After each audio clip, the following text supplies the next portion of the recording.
乡亲大家平安，今仔日是新历的5月30，旧历的4月26，礼拜4。行政院政务委员张景心伫面册发文，讲再建咯马保级的国家，也就是讲国家赔偿法要来修法咯。打来，民众若去从事登山、攀岩、钓鱼等有风险性的活动，国家除了提供适当的警告甲标示之外，若出代志，民众要家己负责，袂当阁申请国家赔偿。民众集团5个人对南投出发到花莲的七彩湖，要落山耍一个人失踪，消防局出动乌鹰直升机找人。虽然后来拢平安，却发现这5个人拢无入山证。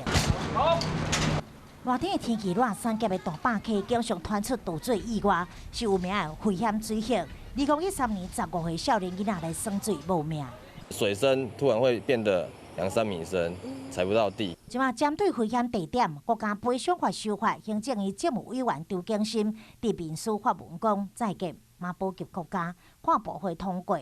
国家赔偿法第6条修正草案，山域迄只水域有风险性的野外活动，这就是登山、爬岩水上、海上活动。这活动者必须要随时注意自然的变化。国家除了提供适当的警告、甲标示以外，对人身的安全无要负损害赔偿责任。提醒介意爬山、爬岩钓鱼的民众，一定要注意自身的安全。